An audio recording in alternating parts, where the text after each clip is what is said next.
It took Maggie Rose McEldowney 3 tries to be chosen the Chicago Rose and earn the chance to journey to Ireland to participate in the International Rose of Tralee Festival.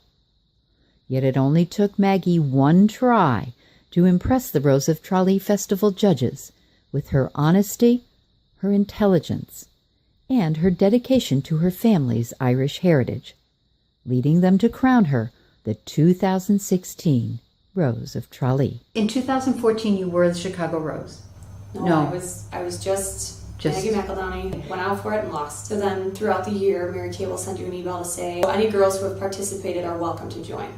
So I did, and I really enjoyed being a part of the center. You meet some really incredible people along the way, whether they be fellow girls who went out for it, or girls who have won in the past, or people you meet at events. So it really is this whole new networking clique that I never knew about and really enjoyed. So then when I lost again in 15, I decided, you know what, maybe I'm just not what they're looking for. Maybe I don't have the qualifications, or I don't interview well. But you have to sit down and like, why did you do it in the first place? And I really did it for the experience. I did it to represent my family here in Chicago and my family in Derry. So after a couple of months, I decided it'll be my last year of qualifications. I'm 27. You'll kick yourself if you don't go for it. I mean, you've already lost twice. Your pride is already beaten down at this point. So I just decided, you know what? It's been fun.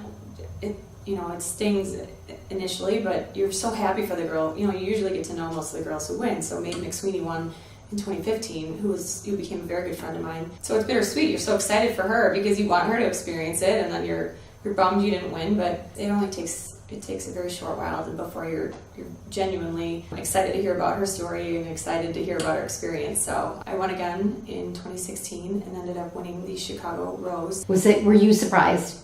I was surprised. Winning the Chicago Center was so exciting. I was proud to be able to now go and represent and do what I've been trying to do for the past couple of years. When did you win? I was in May of 2016. And when is the Rose of Tralee Festival? In August of 2016. Did you do anything to prepare for the Rose of Tralee specifically? They send you information packets and welcome, and that's when you're like, oh my gosh, this is real. I'm going and I'm representing Chicago. So you start to organize your schedule. They send you kind of a draft of what you'll be doing. So then you try to mirror your outfits. Because the Irish girls, they look spectacular every day.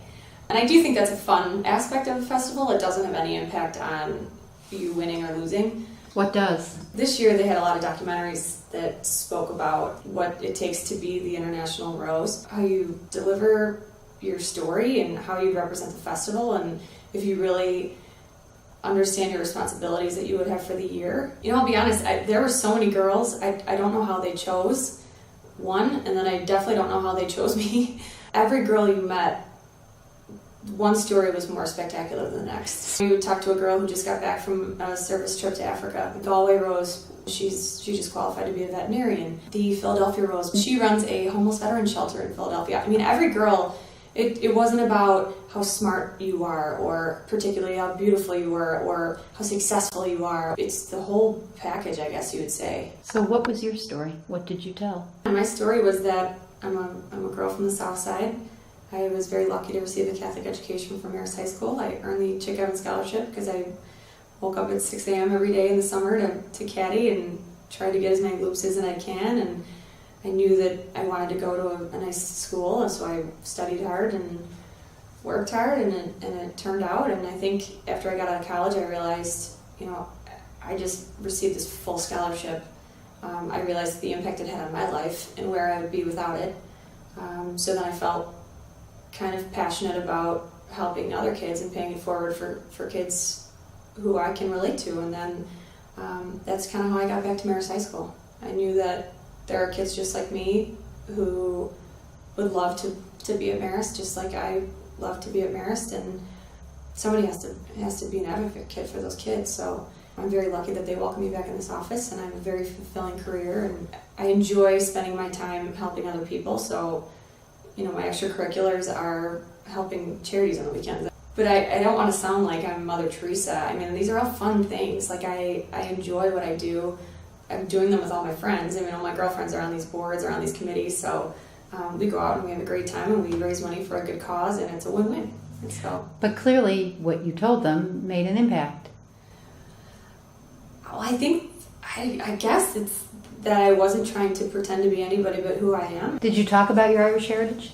Was that Yeah. part of the deal? Yeah, everyone kind of goes through their breakdown of where they came from, or, you know, so obviously every county in Ireland was represented. And then the rest of us, you know, a few of the girls, like Melbourne.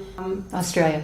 Yes. Wow. Yes, she was from Clare, you know, and then Florida's, you know, Sheena's grandmother she was from Dublin, and my grandmother was from Derry, so we all kind of had different stories and different levels of Irish heritage, and so it's pretty cool. And no, still, in this part of the pageant, no beauty dresses, no bathing suits, none of that. Oh God, no. No. You looked nice, but it wasn't a pageant requirement to wear a gown and walk down a runway. Absolutely not.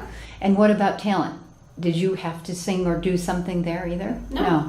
That part of the show, the 2-night event, is just for the crack. It's for fun. So the songs, some girls danced. That is just for the entertainment value of the show. Did you do anything? I did.